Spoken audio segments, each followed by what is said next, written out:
Alright, what's up YouTube? And we're live again. Alright, I've changed my workflow here. I've got a little slideshow that I'm gonna be presenting along with the uh the research notes for today. Alright, y'all, so this usually takes me a while, so I'm just gonna get right into it. Let's start with something big because today is one of those save the chart for later days. Gold just blew through the $5,000 an ounce for the first time ever.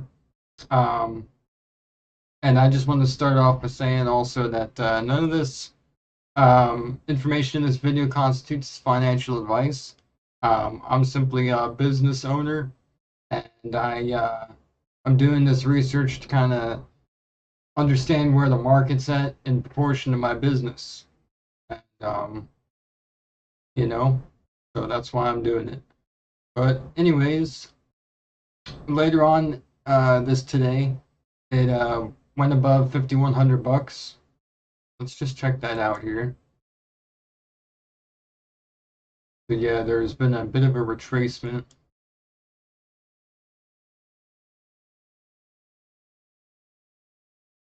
on gold and silver. Gold's been going absolutely crazy though. There's a lot of volume from what I can see in gold. Seems like silver's just following along with the price of gold. Is really what silver's doing. Quite interesting. But yeah, silver went up to about $118 today. It was quite impressive.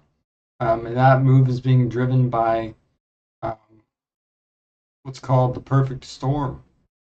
Threats of 100% tariffs on Canadian imports from President Trump is renewed U.S. government shutdown risks are also part of the perfect storm, and also the general sense that the geopolitics are getting even more unstable. Um, at the time, at the same time, right now, the U.S. dollar is uh, losing its value.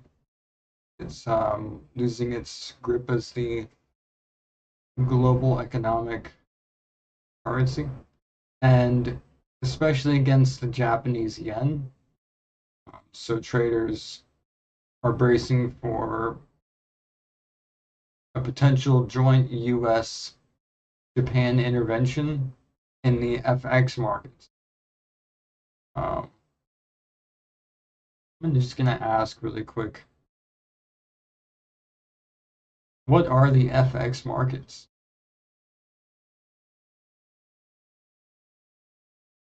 So it's the foreign exchange markets,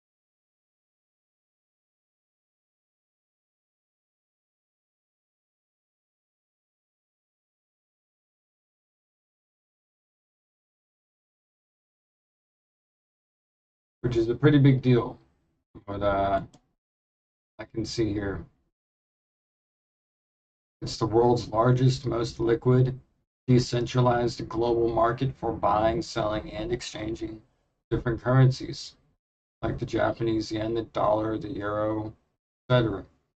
It operates 24/5, and it facilitates the international trade and the investment by determining the foreign exchange rates. That's interesting. Major participants include banks, central banks, corporations, and even speculators. Um, it's been the over-the-counter market for quite some time, meaning there is no centralized physical location. Uh, Trades occur all electronically. That's interesting. So I could call my website an over-the-counter market because there's no centralized physical location. That's awesome. Um, I'm an OTC market. I'm not. It is.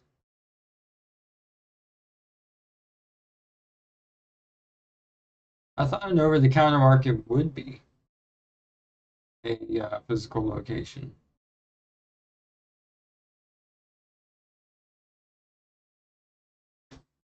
They got that backwards.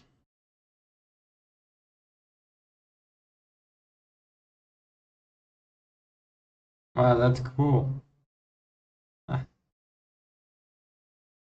Wow. What is that? Why is that cool? I don't know. It just over the counter. I feel like I'm at a gas station or something. You know? Uh, so the participants are, while banks and financial institutions form the interbank market, which are the core highest volume market making segment. It also includes those corporations, governments, hedge funds, and retail traders. Hmm. Ooh.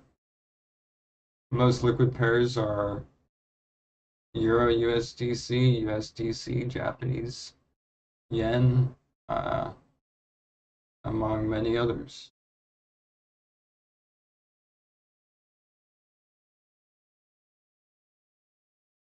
All right.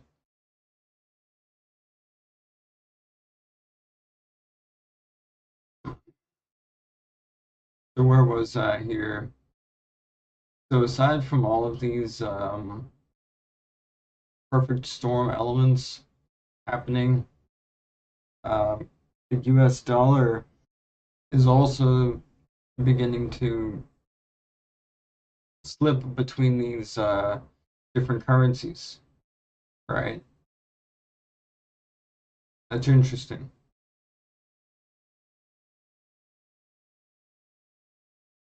So the world is stampeding into the hard assets and out of the paper promises. Again, this has been reported for a couple of days now. I'm looking for if it says anything unique.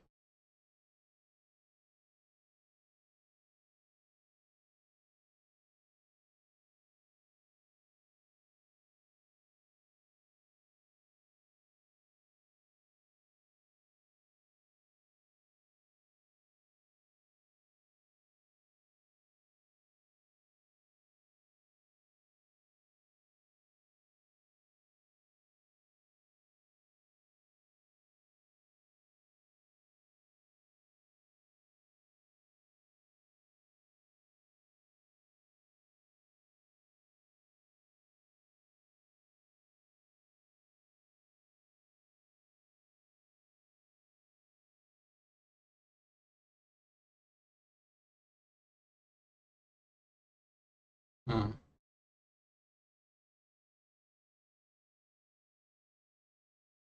So I'm looking at, so that's the first one.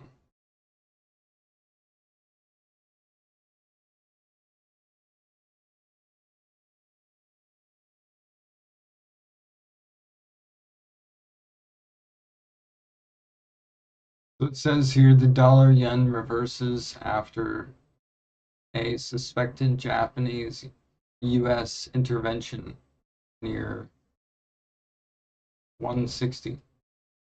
USD index sinks to a 4-month low, and that's signaling broad global currency repricing. So the currency swings, they raise import prices, travel, and also the cost of living uncertainty.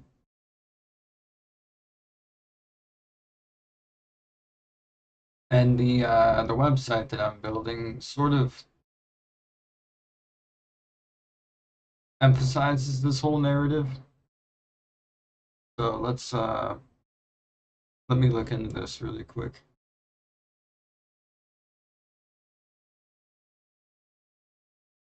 So it says here, let's talk about the flip side of that trade, that the dollar and the yen drama that's sitting underneath all of this.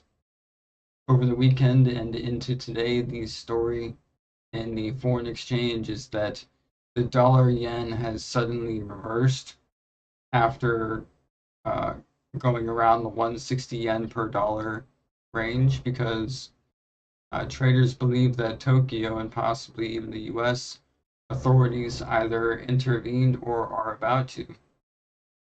The suspected intervention plus the political noise around the big US tariffs has knocked the US dollar index down to roughly a 4-month low.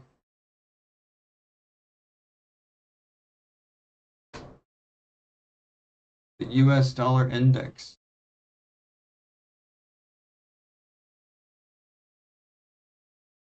I should study this stuff a bit more. I'm gonna, the US dollar index. What is the US dollar index? So it's a benchmark just measuring the US dollar, of course, but it's weighted against a basket of 6 major foreign currencies, primarily. So the euro, Japanese yen, British pound, Canadian dollar, the Swedish krona, and the Swiss franc. And it indicates the dollar's overall strength, rising the ri- rising when the dollar strengthens and falling when it weakens. The key details about the US dollar index is some composition and weighting. The euro has the highest weight of it.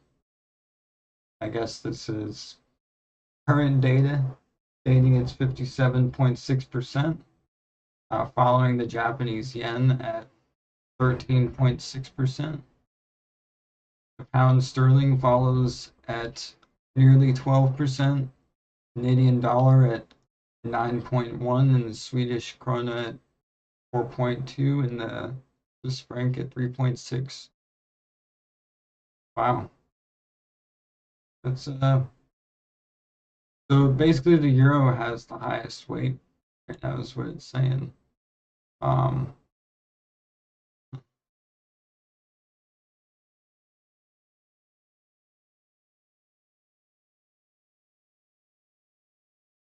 so it serves as a gauge for the value of the dollar in the global markets, often used to hedge against risk and analysts to evaluate the US economic performance. Huh.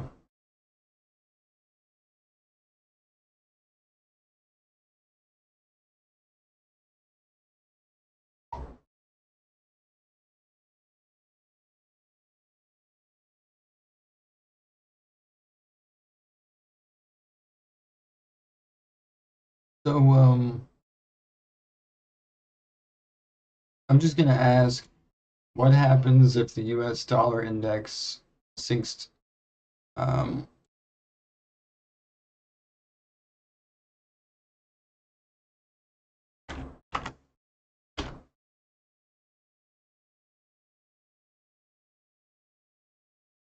yeah, just more higher inflation, increased cost for imported goods, like these threats of tariffs, um, reduced purchasing power for the U.S. consumers.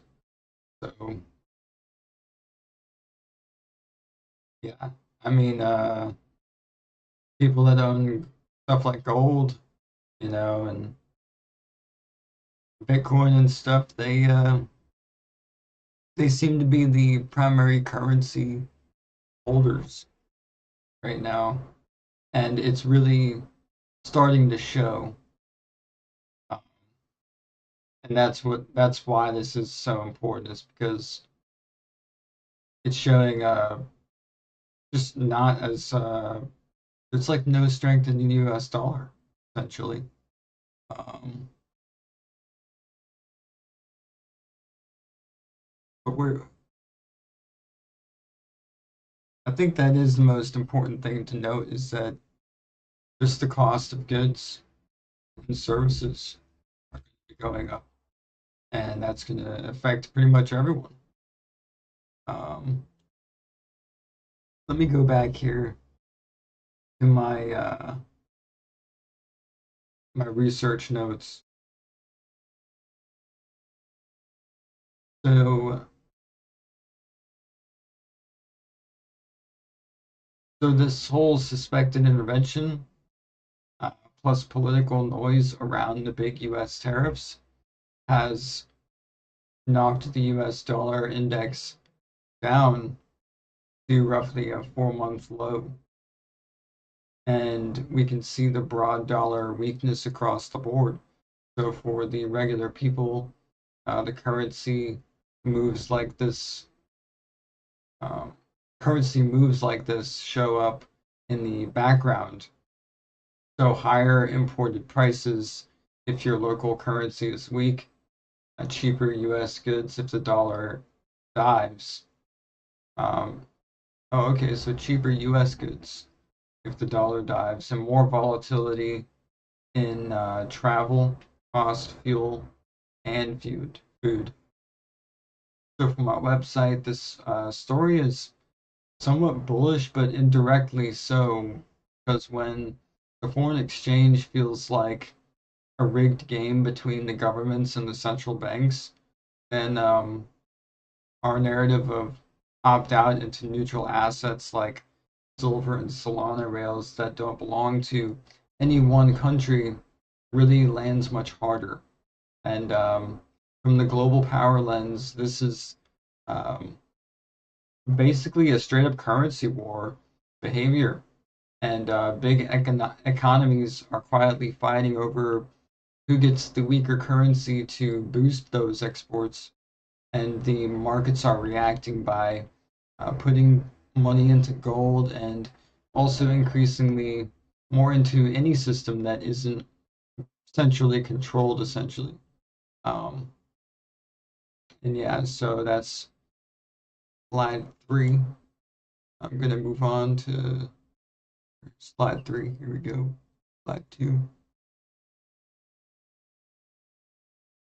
So it says here the stocks are stabilizing under gold's shadow.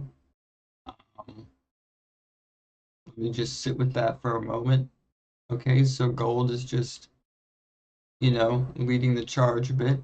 That's basically what that's saying. The US indices grind modestly higher into big tech earnings and the Fed week. The markets juggle record metals, a weaker dollar, and the rate cut speculation. Uh, so rate cuts. I just kind of want to read a little bit about rate cuts really quick. What can you tell me about rate cuts? Rate.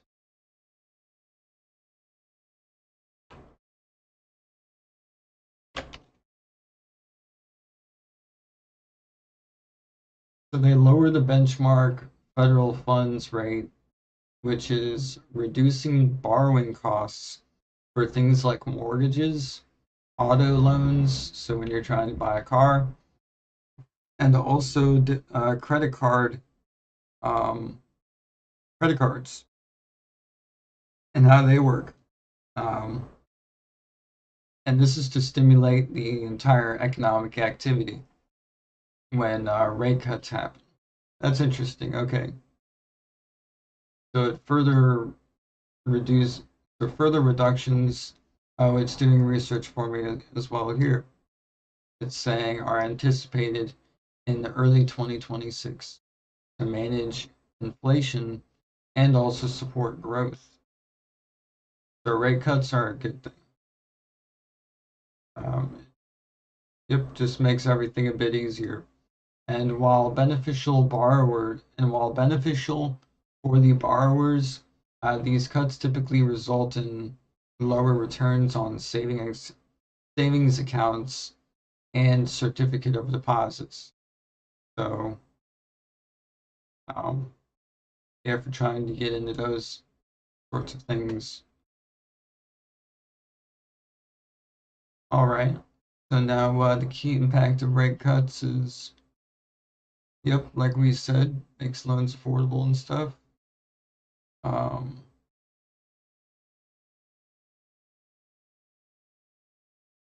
so currency. Lower rates generally put downward pressure on the US dollar, which may weaken over the 6 to 24-month horizon. Oh, wow, okay.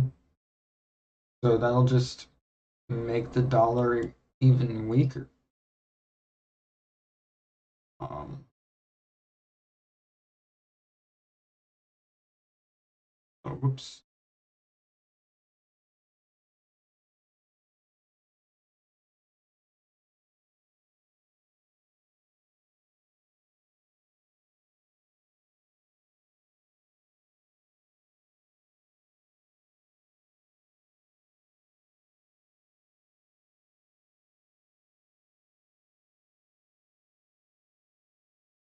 So every day people see these stretched valuations with the thin buffers for bad news. Interesting. I'm just going to go ahead and read this. That'll just make it a lot simpler. So it says here, shifting over to the stocks, because while gold is stealing the spotlight of the headlines, the equities are trying to quietly grind higher into the monster macro week. So the equities, let's just look at the equities. What can you tell me about US equities?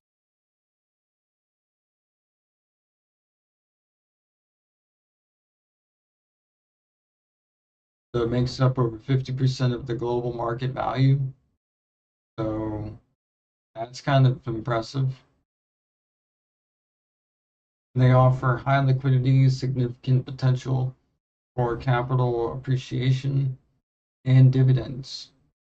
Investors generally face lower currency risk, with the market characterized by strong regulation, transparency, and innovation. Okay.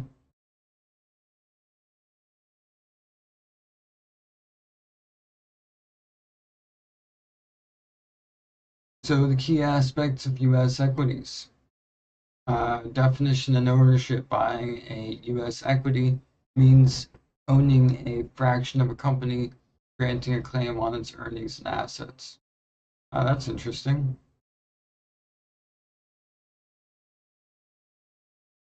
Let's continue this conversation. U.S. equities are quite interesting.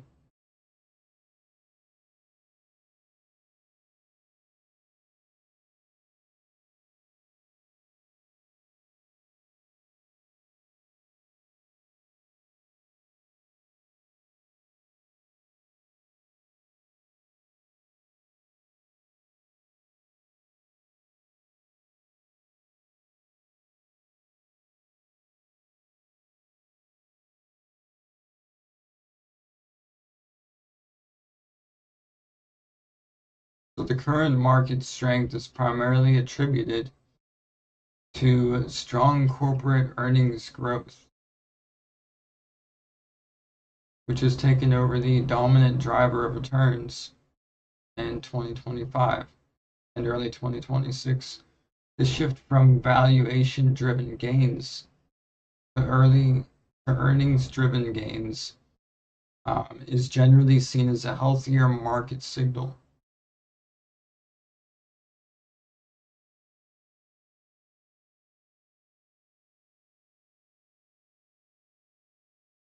That's at least what this is saying here. So,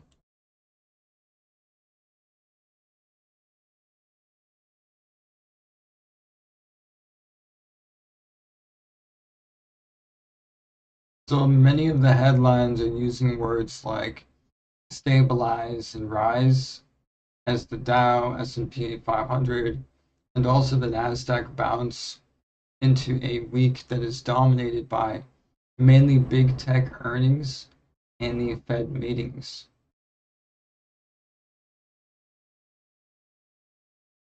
So under the surface, traders are quietly juggling the three things at once: the whole record gold prices, a weaker dollar, and also the question of whether the Fed will hint at rate cuts later in the year.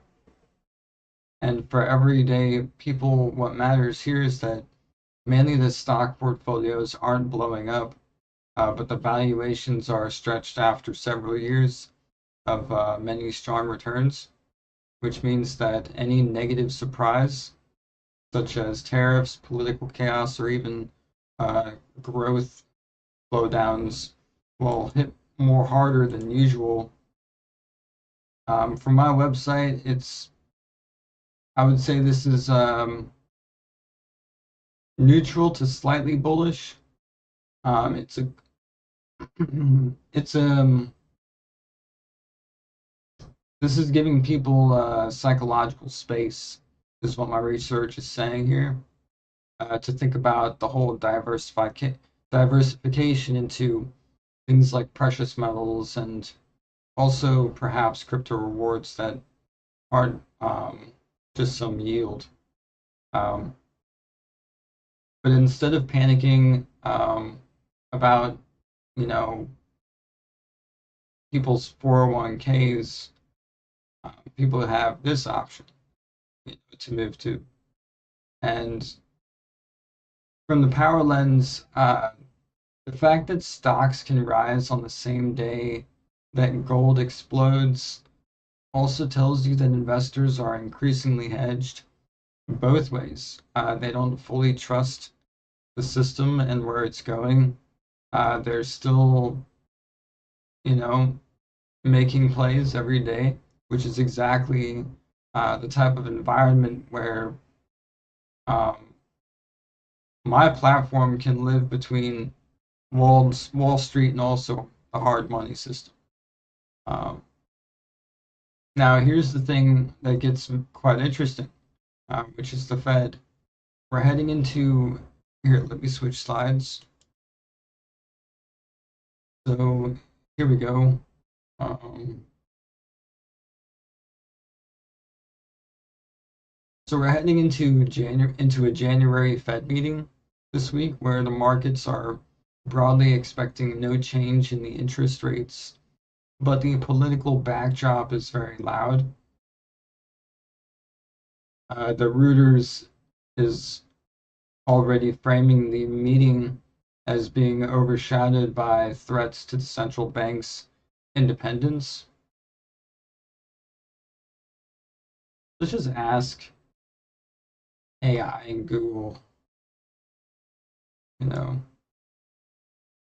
can you tell me about the central bank's independence?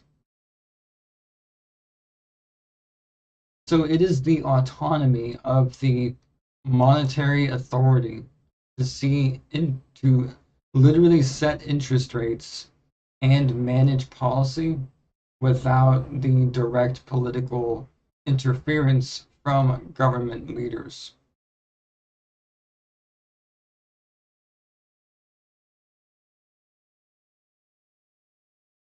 It's kind of scary.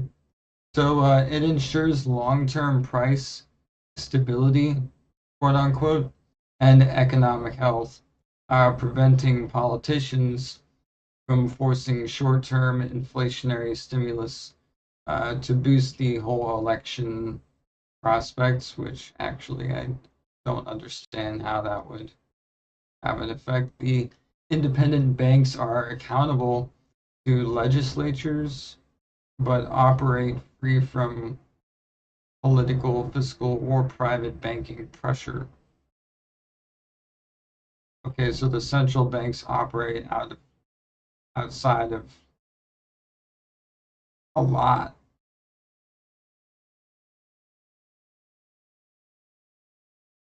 So the key aspects of the central bank's independence, it allows the central bank to formulate and also implement the whole monetary policy, um, like setting interest rates, like I was saying, without much interference.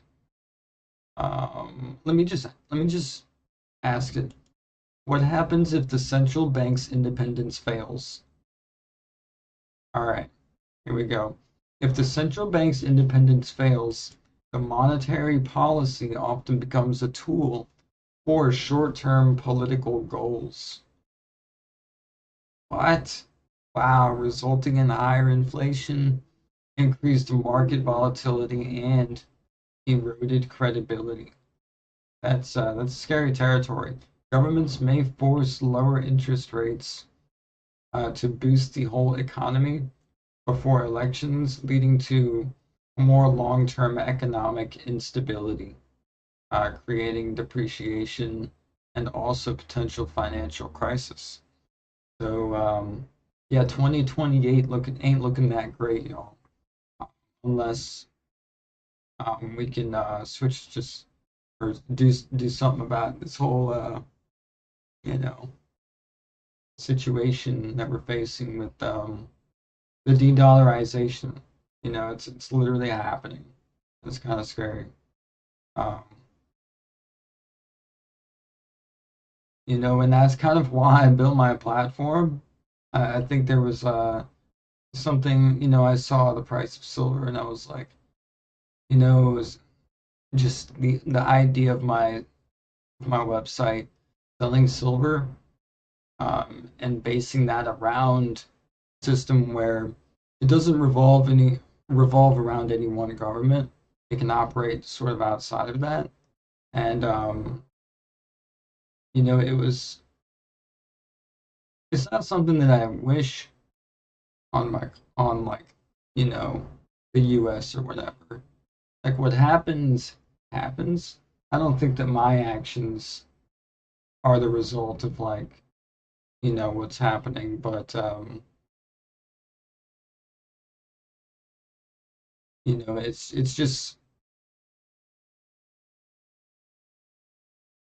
it's just very interesting how all this is playing out. Um, so let me go back to my research here. I'm kind of going off topic, and I'm really thinking deeply about just where we're going as a society. You know, so my research here is stating that uh, the the bank rate and others are trying to figure out how many rate cuts might be possible in 2026. So this is given more political and economic pressure.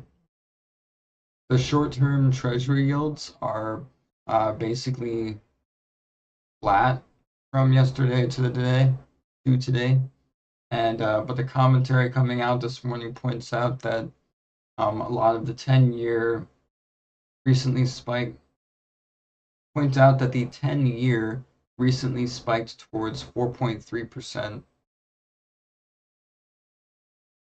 So it's talking about the treasury yields. Let me just learn a little bit about the treasury yields. What can you tell me about the treasury yields? They are the annual return investors earn from holding U.S. government debt, bills, notes, bonds. Oh yeah, so it's not just like the U.S. bonds that are failing. A lot of the bonds are failing, and so they act as interest rates for government borrowing. The yields move inversely to bond prices, and they are influenced by the Federal Reserve policy. Um, I feel like I don't know anything. So, can you tell me about the Federal Reserve policy?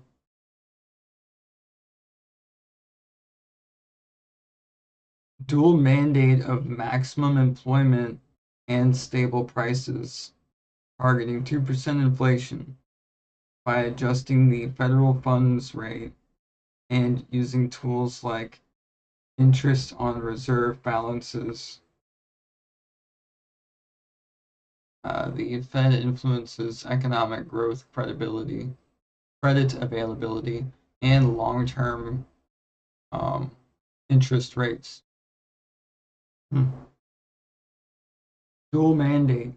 Congress requires the Fed to promote maximum employment and stable prices. So that indirectly supports moderate long-term interest rates. So it also has things like the monetary policy tools, which are the Federal Open Market Committee managing the economy through various things like the federal funds rate, target rate overnight loans between banks, which serves as the primary tool to influence short-term interest rates. This is all very in-depth.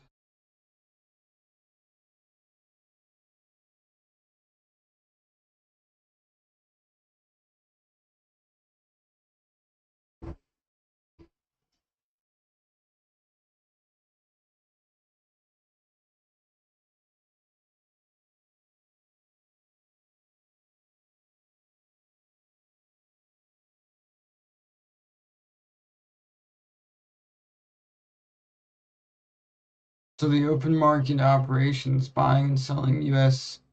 Treasury securities to manage the money supply. This is all just very fascinating. Like it's very in depth.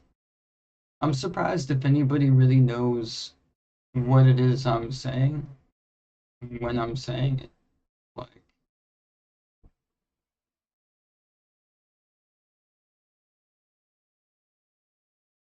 I feel like most people wouldn't know about this stuff, you know? So there's the operational independence. While accountable to Congress, the Fed acts independently to avoid short-term political influence, with governors serving 14-year terms. Oh.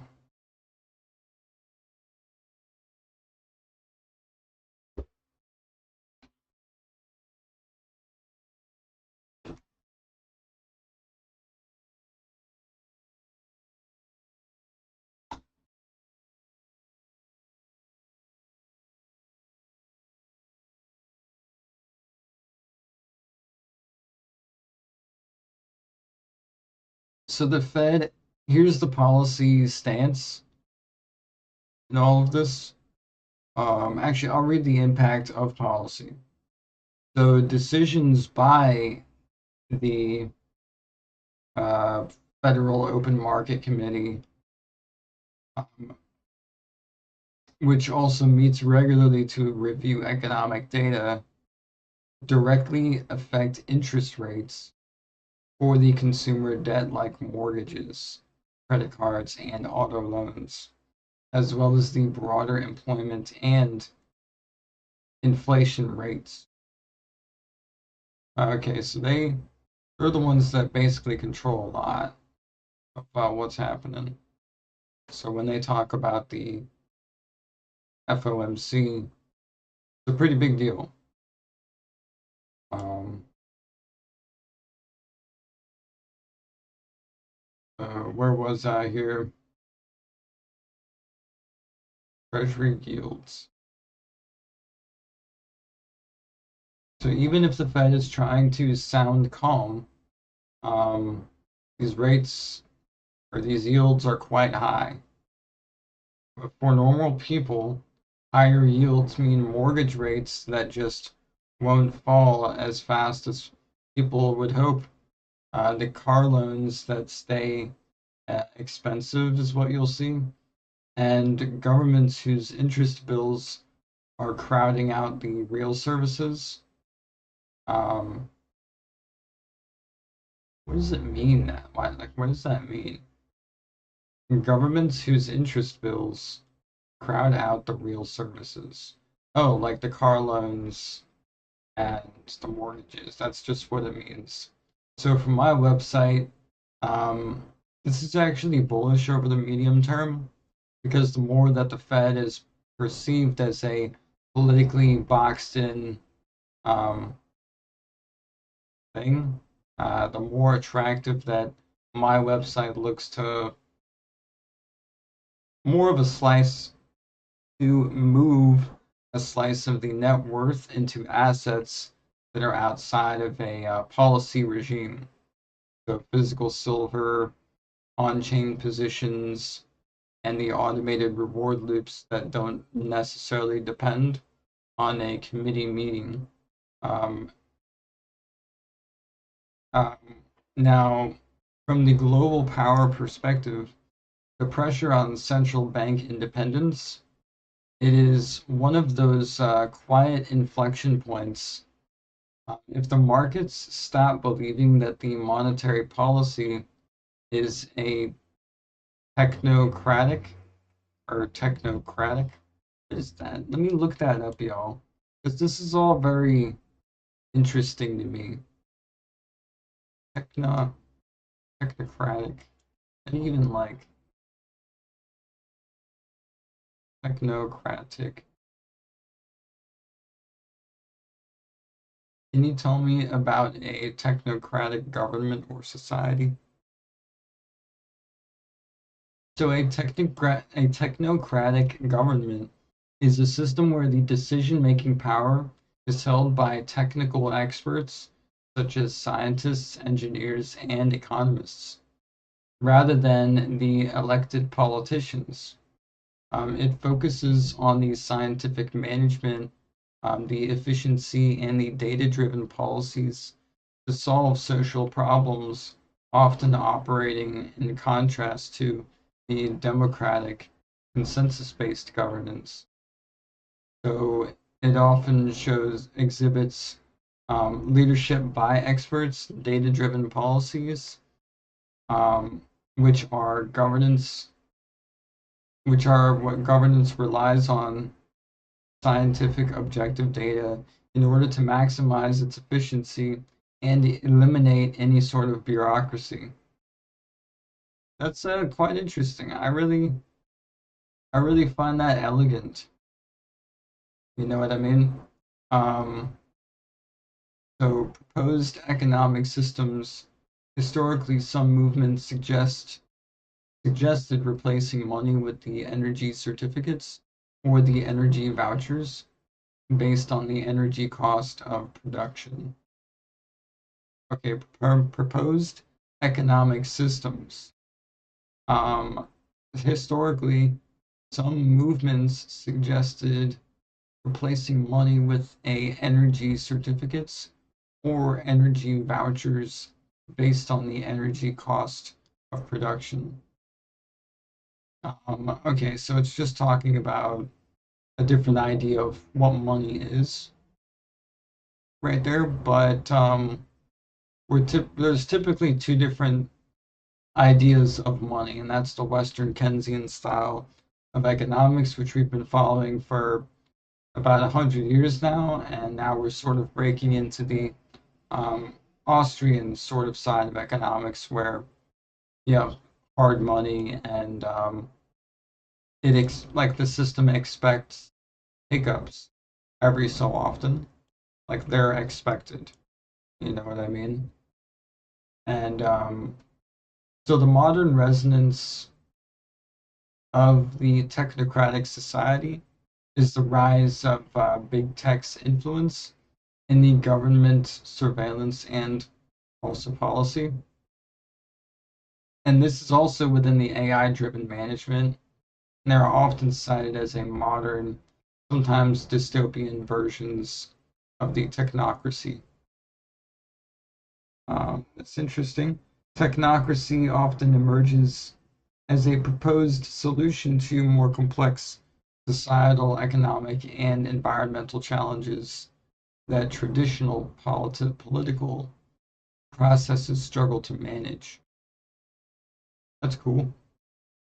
But anyways, let's get back to this here. So I'm going to move on to the next slide. So the debt avalanche reality is what we're going to be talking about next. Staying with the theme of paper promises under stress, let's zoom into the US debt situation because that's the invisible backdrop. A lot of today's, actually, it's not really invisible. A lot of people talk about the US debt situation. The official data from the Treasury and the Joint Economic Committee shows total public debt now north of around 38.4 trillion as early of January, with the analysis noting that the debt has grown by more than 2 trillion over the last year. It's roughly 8 billion per day in the new IOUs. Think about that in real life terms. So every single day, the government is effectively slapping another giant credit card charge onto the balance and hoping growth and inflation to bail it out. And for everyday people, that shows up as rising taxes down the road, potential cuts to certain benefits, and also a constant background risk that markets one day will say no more, and the demand for much higher interest rates to keep lending.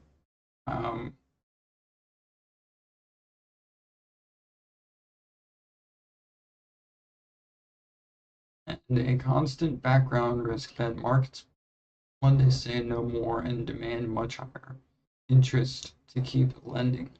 Interesting. So for my website, this is structurally bullish.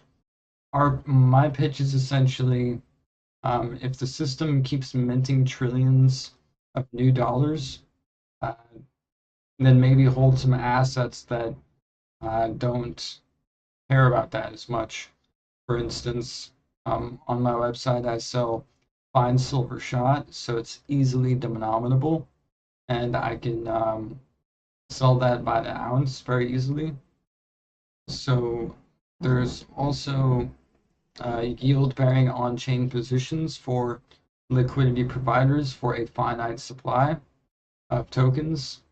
And so the more that headlines use words like the unsustainable and staggering facts about the dead path that we're facing, it's easier for us to explain why redeeming digital rewards into physical metal is not just a cool feature in the long term, but also a form of self-defense in this new economic uncertainty. From a global power lens, the US debt at this scale is both a weapon and also a vulnerability. The dollar is still the center of the system, but if the creditors and foreign governments especially start to doubt the whole repayment in real terms, then they hedge by buying gold and increasingly diversifying their reserves. So that's what this whole slide is about here on the side. Is this showing up clearly for everyone?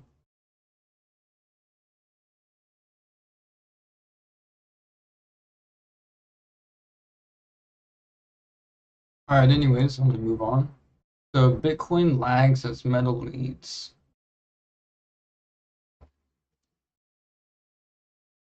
So Bitcoin is having a weird relationship with this whole macro moment. Even with gold completely soaring, Bitcoin is trading very much so under $88,000. And actually, let me just confirm that right now as I say this. I don't want to, yeah, well, it's not doing that great. I would say that's accurate. We haven't necessarily broken out of that range. So, today after a weekend dip that took it down to around 86K, and multiple analysts are flagging it that it's on track for a fourth straight monthly loss in a row. Something that we haven't seen since 2018. The tone across the research notes is a downtrend but not dead. The support zones in the mid 80s are being watched while everyone's eyeing whether BTC can actually reclaim the $90,000 to $91,000 area to reset the narrative. But for everyday people, this means that if you piled into Bitcoin during the late 2025 hype, your P&L is probably in the red, and psychologically, you're comparing the whole digital gold that's sagging into physical gold that's breaking records. For my website, this is actually an opportunity that I would say it's very bullish for our specific or my specific business model, is because I'm not selling some volatile tokens. I'm rewarding people in crypto while the underlying anchor is physical silver that's indeed ripping. And that positioning, crypto as a bonus, serves crypto as a bonus and silver as the base for my business is exactly what days like today make obvious. On the global power side, Bitcoin failing to fully participate in the safe haven trade is a reminder that the bigger institutions still see it more as a risk asset tightly linked to some liquidity, while the real monetary hedging is literally happening in metals and also behind the scenes in central bank reserves. Um, so that's so institutions still treat BTC as a risk asset, not necessarily safe haven collateral. Still, uh, let's move on here to the next slide. All right. So, speaking of this whole like crypto missing the trade thing, there's a broader narrative forming today that retail investors have been diving into, which are gold stocks and bullion instead of doubling down on digital assets. So crypto misses the macro trade, but bullion is still very much alive. Bloomberg is literally running with the whole angle that crypto missed the macro trade as easing inflation and also expectations of lower rates fail to translate into the new leg higher for coins.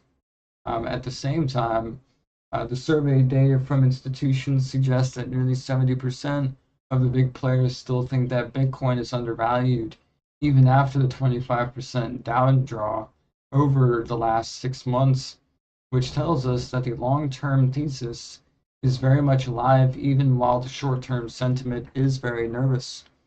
For everyday folks, this isn't just about this isn't this this might feel um, a bit uneasy. The headlines just a year ago said crypto is the inflation hedge, and now that inflation hedging is actually happening, everybody's staring at gold instead. From my website, that's actually perfect because I sit right at that intersection where my job is to help people understand not to pick a side, but to diversify and own things like silver or like in the old world. And it still participates even today. And in crypto rewards, it's like getting access to the new world alongside the old world. So that whole hybrid stance is very bullish from my website, solshotsilver.xyz, when the narratives are definitely in a conflict. Because because my website is literally selling people that bridge, and it's not some sort of island that people can't gain access to. It's literally just you make an account and then you purchase some silver, and you have participated. From the global power perspective, the whole fact that retail is running into gold, while institutions are quietly accumulating the whole BTC and ETH, shows us how the system is split and is becoming um, different tiers of capital, and they are hedging in different ways. And that fragmentation is exactly the kind of thing that creates openings for new rails like a Solana based settlement, like my website offers. Um, so if we so Solana is volatile, but Solana is volatile, but also a growing network. All right, so that's what we're going to be talking about next. It's having a rough patch even inside this whole messy crypto environment. On the last few days, Solana's price did slide from roughly 16% from the recent highs, and with today, its trading is hovering in the low 120s. I think that even people in Solana are starting to understand that the precious metals space is definitely a hedge that they also want to get involved in.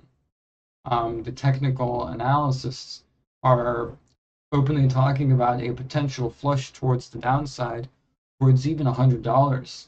And and if this bearish trend line does not break, even as the staking participation on the network is still hitting record highs, and the ETFs tied to Solana keep seeing inflows, meaning in real world terms, the price is upchucking. It's conviction conviction users. It's users that have a lot of conviction are quietly locking in more Solana into their protocol, and the whole traditional finance pipes keep shoveling money into more regulated places. And for the everyday people, that's actually kind of confusing because it sounds like the network is thriving, but their bags are somewhat shrinking. But it's exactly what a long-term adoption curve actually looks like. It looks like a very volatile price, but the growth is literally within the plumbing as it happens. Um, I mean, you can see that in silver, it lagged for a very long time. Its highs were literally only about $50 twice in history, or three times. And now it's at like $117, $118 for its new all-time highs, and we still don't even know where this thing is going to go, you know? But it's exactly what a long-term adoption curve looks like for the Solana protocol as well. And this is still very bullish for my website because my website does connect to those rails specifically built into Solana, and its speeds and its low fees was another reason why I was very excited to work with Solana many years ago. And it's not on the day-to-day price of Solana itself. As long as the chain keeps processing transactions cheaply and also reliably, we can route or I can route silver rewards, SBT token redemptions and such, and also non-custodial trading bots all through Solana, no problem. Even if Solana is having a bad mood swing, I think it's still very possible.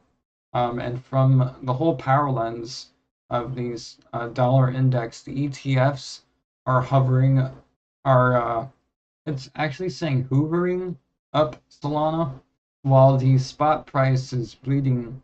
It's just another sign that even more of the crypto stack is being pulled into the regulated system. The Wall Street owns the world, which is exactly why we need the parallel systems that preserve self-custody and real asset backing also in place. And so yeah, let's move on from here.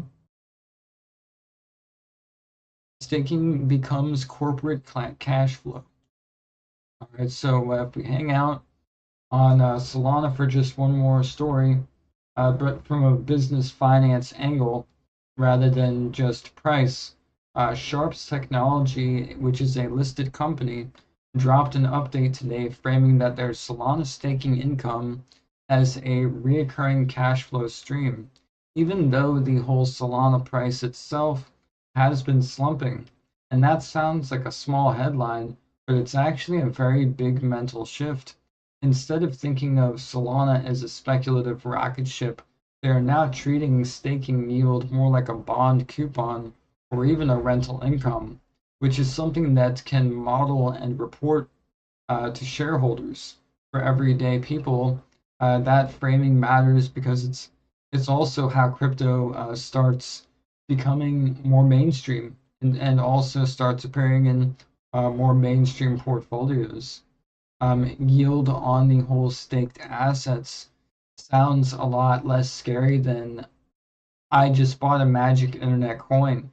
And for my website, this is actually very bullish because non custodial trading and also yield loops on Solana can be positioned in that exact same way, which are not exactly lottery tickets, but as a transparent, rules based cash flow engine that sits alongside someone's physical silver stack. And that helps us talk to both the degens and also the conservative savers.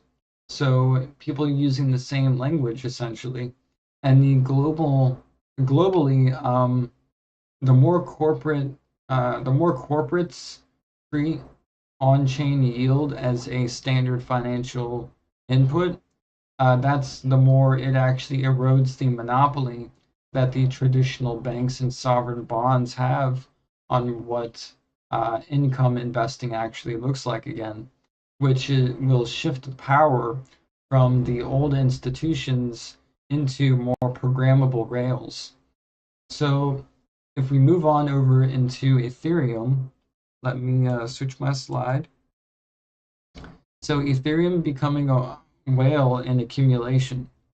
Um, so something pretty wild is happening quietly in the background there.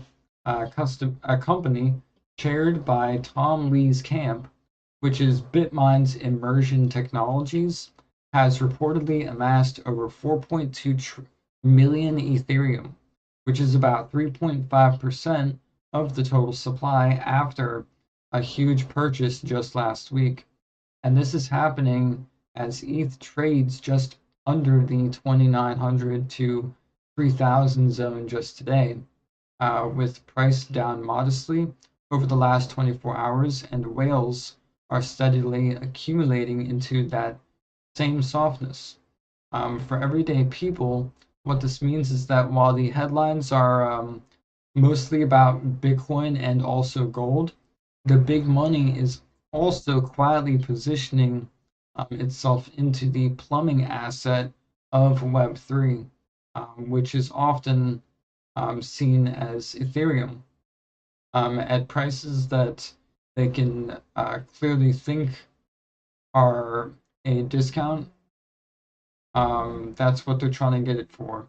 For my website, I would call this a very neutral standpoint just for now, because we're not building directly on Ethereum, but the stronger ETA ETH's, but the stronger ETH's long-term credibility as more of a settlement layer.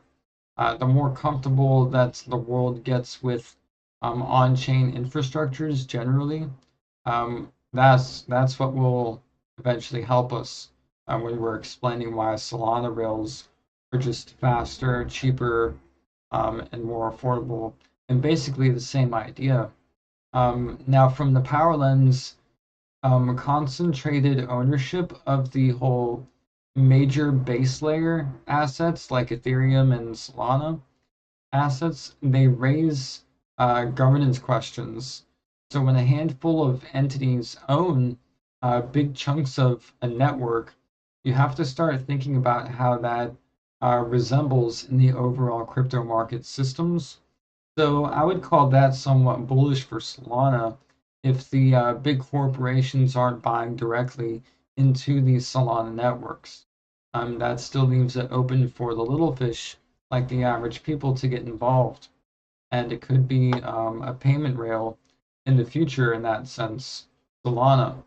Um, so you have to think about how that resembles or differs from today's concentrated ownerships of government bonds and corporate debt in relation to the US dollar and inflation.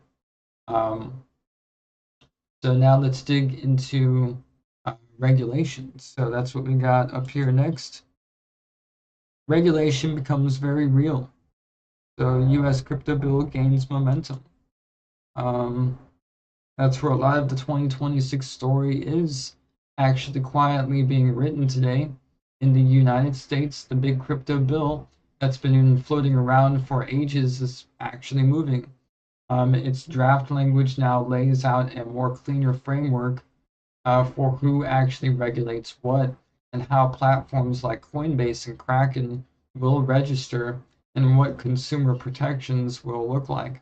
At the same time, the PwC is out with a report saying that 2026 is the year when crypto regulation becomes a global reality, especially around stablecoins, compliance standards, and also jurisdictional competitions.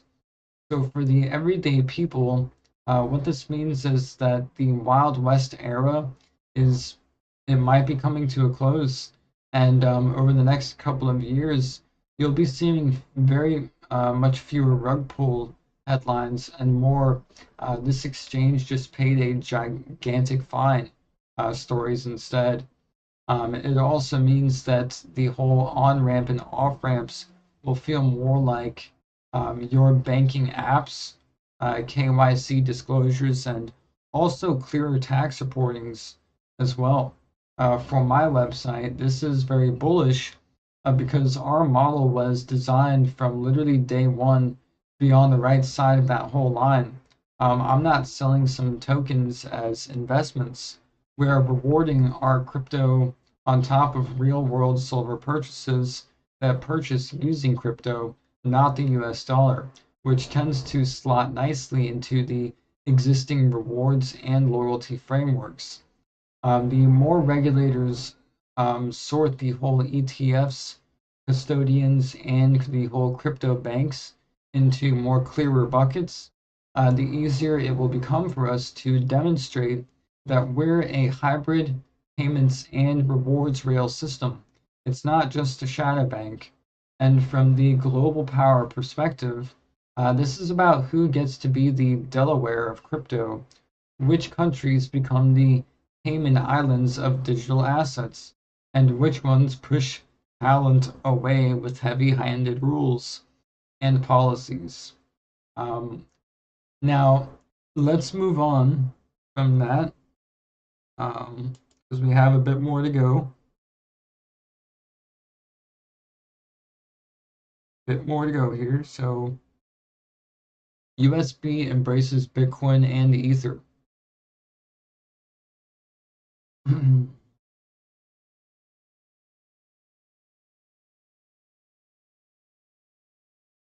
gonna grab a drink real quick.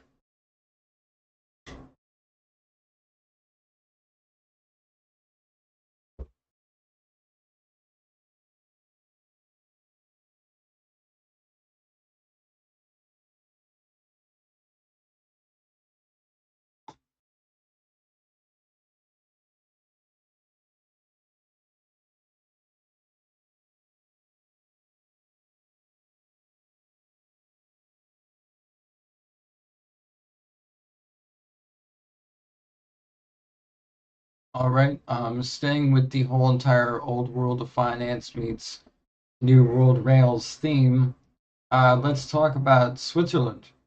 The UBS, the giant Swiss bank that's been famously cautious on crypto for many years, is now planning to offer Bitcoin and Ether access for its private banking clients. And this is one of those headlines that in 2022 would have caused a full-on mania. But in 2026, it's just another line item in the adoption timeline. For everyday global wealth managers, they don't build products for assets that they think are going to zero. Instead, they are racing to be the grown-up chaperones for the system. And from my website, that's neutral to bullish. On one hand, it means that the whole wealthy clients can just buy exposure into the UBS accounts instead of hunting for new platforms. And on the other hand, it massively normalizes the entire idea that I'd own digital assets alongside stocks and bonds, which opens the door for us to say, okay, cool. Here's how you can route some of that value into physical silver plus a Solana-based reward. And from the power lens, the UBS is embracing Bitcoin and Ether is just another example of legacy institutions that are trying to capture a chunk of the new rail that is being replaced by it. So, which is exactly what we need, parallel user-controlled systems that are also within that mix. So that's bullish. Let me switch to PowerPoint here. So this is why metals are now surging. Let's zoom in on why this gold and silver move is actually happening right now, and not just the prices.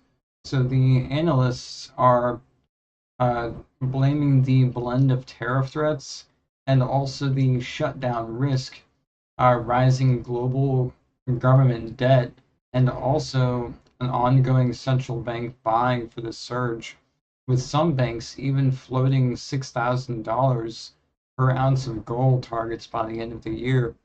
And in the whole normal language terms, the investors are looking at the world where governments are overdrawn, the politics are in a chaotic mess, and the currency values are being pushed around back by backroom decisions and being manipulated. And basically, they're saying that I'd like something that just sits there and doesn't depend on the promise or what somebody else does with it. And for everyday people, everyday savers, that creates a tension. On one hand, you want exposure to that hard asset protection, but on the other hand, you're staring at already high prices and wondering why you're late. So for my website, this is very much so exactly where my redemption loops sort of shine. Is I can reward people the on-chain for actions that they would have taken anyway. This gives people the additional thing that they're looking for, silver. It's giving them the choice to regularly convert those digital claims into that physical silver shot rather than just trying to time the market with a big lump sum purchase. And I call it very strongly bullish for our narrative that silver just printed an all-time high right alongside gold, and instead of lagging way behind that, from the global power lens, the central bank is demanding um, is uh, is the big tell. If the people who literally issue fiat are hoarding metals, then that's a clear signal that the current monetary regime is in late cycle mode. So that's why the central banks are currently signaling late, buying up a lot of the precious metals, and why you might be hearing that the government is creating a precious mineral uh, reserve. So let's jump into energy. So so because oil is actually doing its own cautious stance over there, Brent and the WTI prices today are hovering in the low to mid 60s and around $60 per barrel, respectively. And this is after a bit of a rally last week and the modest pullback today. as some supply disruption headlines have been eased. The big picture from the commentary is that the crude isn't rising because demand is booming. It's rising because of the geopolitics, the OPEC plus signals, and also the lingering concerns about future supply. For everyday people, that translates into gas prices that don't feel like a crisis, but also aren't dropping back into pre-2020 comfort levels. So transports, shipping, and also food all stay a little more expensive than they should in a calm world. And for my website, since oil prices like this are neutral, they're not high enough to crash consumer sentiment, but they're another reminder that the cost structure of everything is higher in this decade, which nudges towards savers towards hedges like metals and alternative yields that my platform offers, which is SolShot Silver.xyz. Now, from the global power perspective, oil at these levels, they underscore that the commodity producers still have leverage and they can't dictate the terms the way they did back in the 70s, but they can still absolutely shape inflation pulses and also force central banks to even choose between growth and price stability. So they actually have quite a lot of power, just the oil companies themselves. I'm going to move on here to the fragile global outlook. Now, I'm not trying to spread fear and mongering here, but let's talk about the more broader macro vibe that's coming out of places like the IMF, which are the big asset managers, because that's the background music to a lot of this. The January World Economic Outlook update from the IMF is essentially saying that growth is okay, but it's also very fragile. The risks are being tilted to the downside, and things like the AI driven investment booms are flaring up in trade, and also geopolitics could also easily trigger a sharp market correction. Their list of worries include trade wars, political instability, and also big fiscal deficits, all of which we're watching, all of which we are watching play out in real time through today's gold, foreign exchange, and also the debt stories that are coming out. For people, for the everyday people, this means that the next few years are likely to feel more like a two steps forward, one scary step back period of growth, but yet punctuated by episodes that feel like mini crises in markets or politics. For my website, that environment is actually where my website is built to thrive. I'm not promising any 100x gains. All I'm promising is smoother transitions between digital and physical value so people can adapt to a regime shift that's more comfortable. I'd call this a more broadly bullish outlook for our long-term positioning with my website. From the power lens, when institutions like the IMF openly talk about geopolitical and fiscal risk at the core drivers, it's a sign that the old consensus about the stable US-centric globalization is literally gone. And we're at the multipolar, contested monetary world. Um, and that's exactly where the alternative rails gain a share in all of this. So that's that one. I'm getting closer towards the end here. So we're going to move on to US consumer sentiment, improving ever so slightly.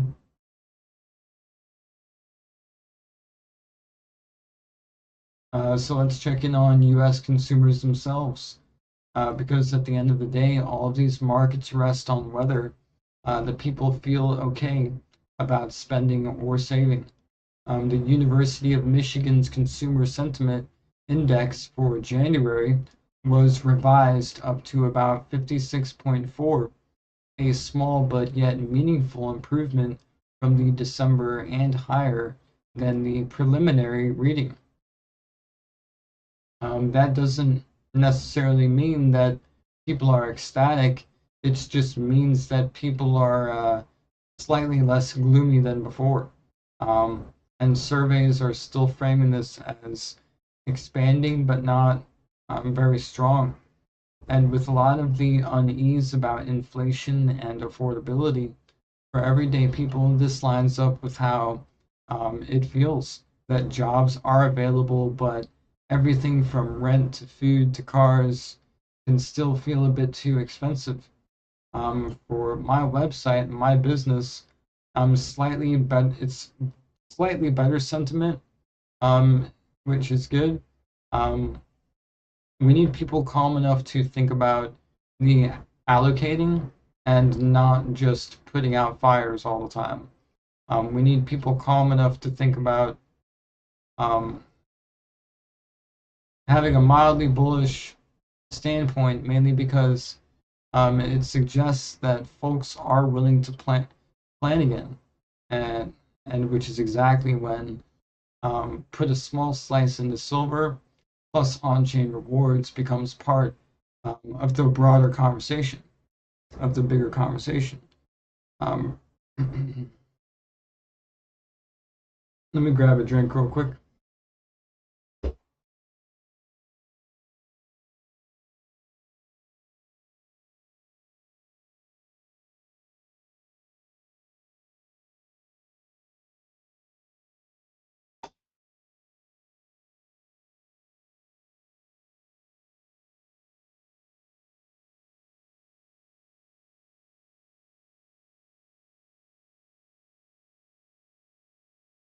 So, from a global power angle, the consumer sentiment is definitely the pressure gauge on politicians currently.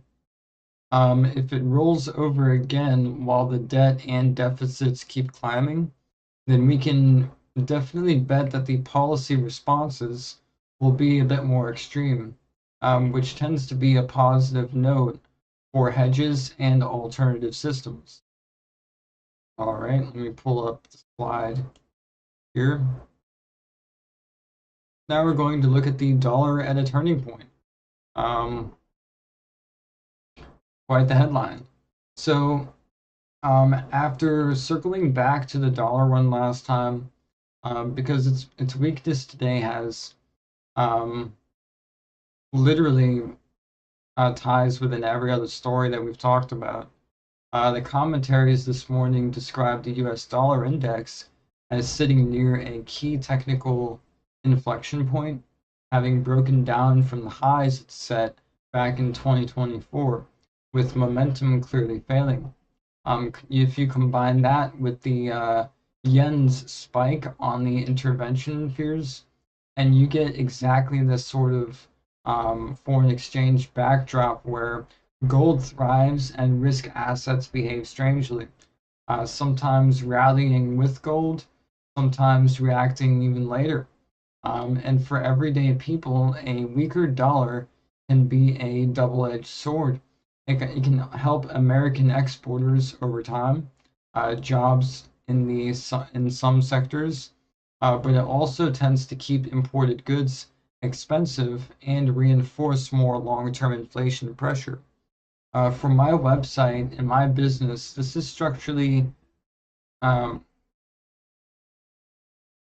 for my website, my business, okay, a structurally weaker dollar is somewhat bullish because my value proposition is about stepping partially outside of the dollar system, um, even if you're not like um, part of the whole, you know, oh shit, my dollar's being de-dollarized movement. Um, it's still about not depending on a DXY to stay strong. Um, it means that purchasing power, it means that the whole entire purchasing power story for silver, it's getting much easier to tell. From the global power lens, a slipping dollar is the core of the whole de-dollarization fears. Even if the US is still the whole main game in town, every tick is very much so lower and is a reminder to other countries to diversify, to buy metals, to explore art alternatives, whether that be CBDCs, regional currency blocks, or even just deeper on chain adoptions. All right, so moving on here. I'm almost done, kind of. So let's talk about bonds for a minute, because the 10-year Treasury has been quietly volatile, and that matters for everything from housing to corporate borrowing. The commentary today noted that the 10-year pushed up towards the 4.3% in the earlier week, back nearer towards the 4.2% as of this morning, with some analysts talking about the government struggling to keep a lid on yields given deficits and also political risks. For the everyday folks, this translates into more mortgage rates that hover in the high single digits rather than plunging, and the whole refinancing windows that never quite opened, as well as companies that think twice before levering up. Um, Now, for my business, my website, this is very bullish in a very subtle way because when these safe government bonds pay more, people feel less urgent to gamble with high risk yield schemes. But at the same time, they become more aware that their government is borrowing aggressively to pay off those same exact yields. And my non custodial trading bot, my rules are driven um, to anchor silver um, through the whole redemptions. It gives people an alternative um, sort of income stream if there ever was liquidity to be provided by its users. And it wouldn't necessarily depend on Washington to stay solvent forever. From the power perspective, rising yields are the market's way of disciplining physical excess or fiscal excess. And if that discipline is biting too hard, it can force the governments to into either austerity or stealthy debasement, which we've been seeing, both of which also reinforce the case for real world assets and my value proposition. Let me move on here to the markets priced for perfection.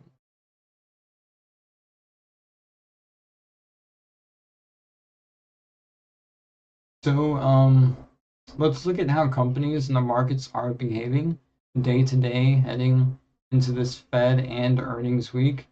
Noting this morning highlight that credit spreads are near historic lows, and equities, especially big tech, are still priced for a lot of good news, even after a wobbly few days. This means that the cushion for bad surprises is very thin. For everyday investors, this is the classic whole don't get lulled by the calm moment. Portfolios values look fine, but the market is not giving you a huge margin of safety if something goes wrong on the tariffs, shutdowns, or even the international conflicts. For my business, this environment is very bullish for the whole diversification message. When the spreads are very tight and the valuations are sort of rich, the rotating a slice of risk into silver and also on chain non-correlated strategies is just a more prudent strategy than ever before. We can frame my website, my business model as a YOLO trade, but as a rebalancing tool as well. You can take a bit of the froth off the table and park it in the hard assets, plus automated reward cycles. From the global power lens, ultra tight spreads, despite huge debts and political drama, mean that only one thing, that markets are still assuming that policymakers will always step in. And if that assumption ever cracks, then the people who already built bridges into metals and cryptocurrency rails will be glad that they did. All right.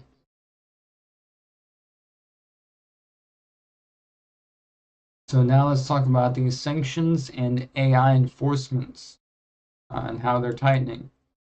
So, because not all of the power moves are happening in the markets directly, the United Kingdom today fined the Bank of Scotland for breaches of Russian sanctions, and the EU is busy probing the whole tech-driven issues like Elon's AI bot Grok generating harmful deepfakes, reminding everyone that rules around the finance and the information flows are indeed tightening. For the everyday people, these stories are showing up more as a compliance prompt to banks, more KYC checks, and also platforms being more strict about what you can do and say.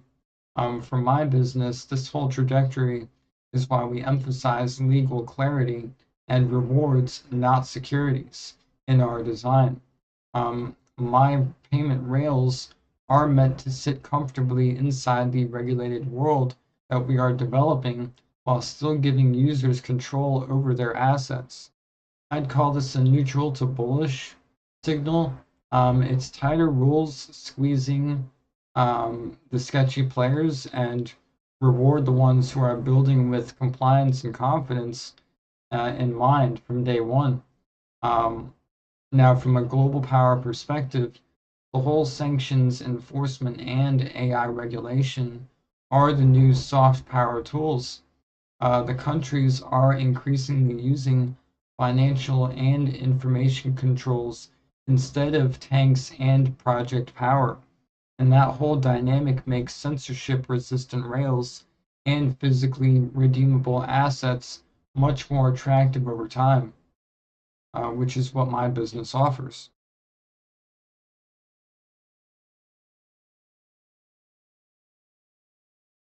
Now, one more thing on the geopolitical front, and the um, because tariffs and trade are both quietly back as the front page macro risk.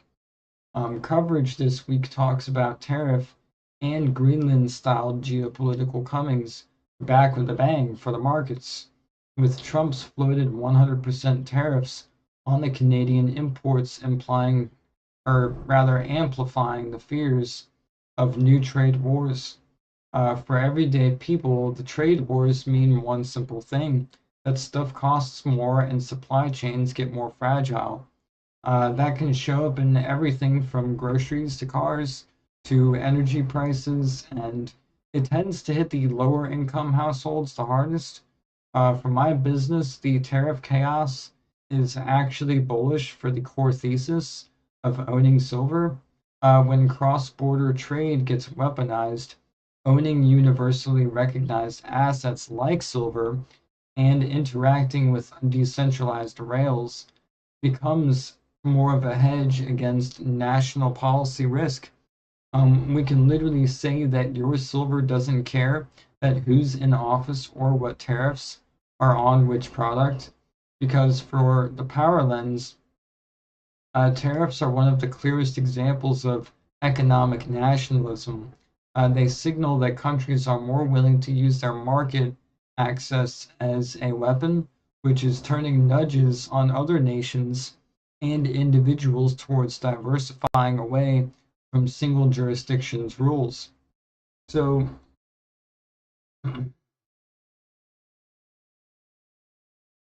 So let's take this back to the whole crypto sentiment, because despite the red candles, there's a narrative forming from the space that is actually much healthier. Let me switch. So crypto under the hood is what this one is. Institutional surveys point to a belief that leverage has been flushed out of after Q4, and that the current drawdowns in BTC and ETH are more about macro jitters and ETF flows than the structural rot that we've been seeing. For everyday people, this that's the difference between this thing is a scam and this asset class is just in a normal cyclical pullback. It doesn't make the losses feel any better, however, but it does suggest that the rails that I am using aren't going away. So for my business, SolShotSilver.xyz.com, or not .com, but .xyz, that's very bullish because my whole model assumes that crypto will be here in 10 years to come. Even if prices are swinging wildly in the meantime, we're building around the whole utility. We're not just building around the speculation. And I can tell users, look, even when the price dips, the pipes keep getting more institutional, and which is exactly where the environment we're using small stream like rewards and my system for my website, which are SBT tokens, um, to acquire silver over time makes the most sense. From the global power lens, it's a much more healthier but also more regulated crypto ecosystem. It's less easy for governments to just ban or dismiss things, which means it'll be increasingly part of the entire toolkit that individuals and even smaller countries use to carve out of some of their own independence.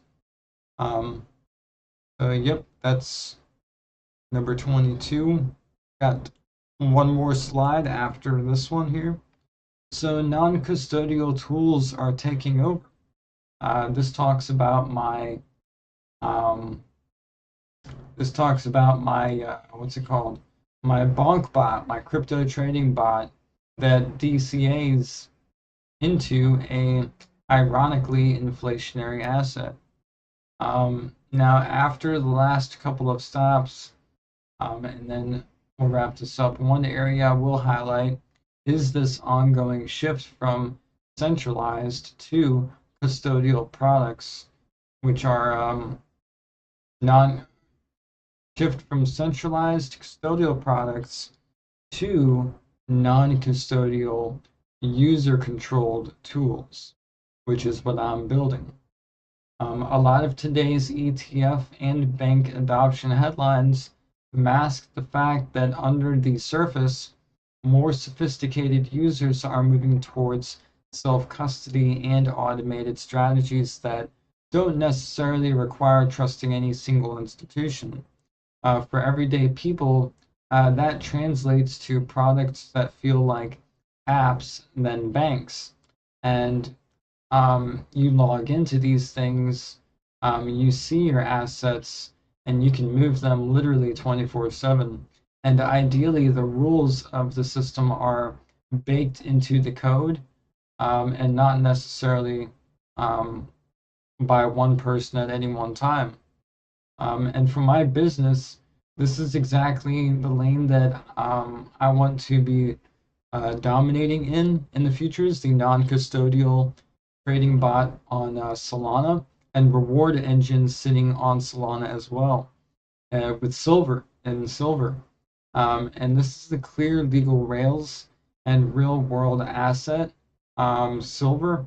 It's waiting at the end of the loop for the whole redemption system that I've built, which can also be referred to as tokenized silver. It's got clear legal rails, and because it aligns where the smart money is going. It's not just going where the market headlines are, but it's going from where the power perspective is. The whole non-custodial tools are the quiet revolution. They don't overthrow governments necessarily, but they do massively reduce the choke points that regulators and central banks use to control the flows, which is why we should fully expect more attention and oversight in this space as it grows. Um, so let's talk about the 36-hour macro shift from the last time that I did this report. So let's tie this all together. Um, and it's that in the short span, we've seen gold and silver rewrite their record books, the dollar stumble on the whole intervention fears, and the US debt and politics continue to stress the bond markets, which are rising inflation. Crypto wobbles, but is not breaking. Solana is taking a beating on the price, even as its staking and ETF rails are deepening. And the regulators are uh, pushing big banks to move another step closer towards finally embracing and boxing in digital assets.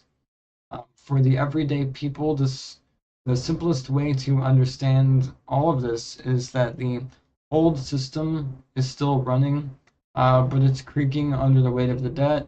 The politics and the geopolitics and markets are starting to price in that through higher hard asset prices and more jittery currency moves, that's where we're at. For my business, taken as a whole, this window is very decisively bullish. Everything about it is screaming diversify into real stuff. Use flexible rails. Don't overtrust any single institution. And our hybrid model, physical silver at the core, Solana rails for speed and rewards, legal clarity on the crypto side, and also non-custodial tools is exactly where I stand. It's built exactly for this kind of world. From the global power lens, we're watching the slow, messy transition from a single centered monetary order to a more fragmented, contested one, and every day like today pushes people more to look for ways to straddle that shift instead of being crushed by it. And if you enjoyed today's breakdown, please make sure that you like the stream, subscribe to the channel, check out my website, my Discord, and roll a hardcore WoW tune on the hardcore WoW guild on Alliance Doomhowl. It would really help me out. Um, and that's really all I got for y'all today. Um, Nobody's watching as per usual, but that's fine. Hopefully, somebody will find this useful in the future.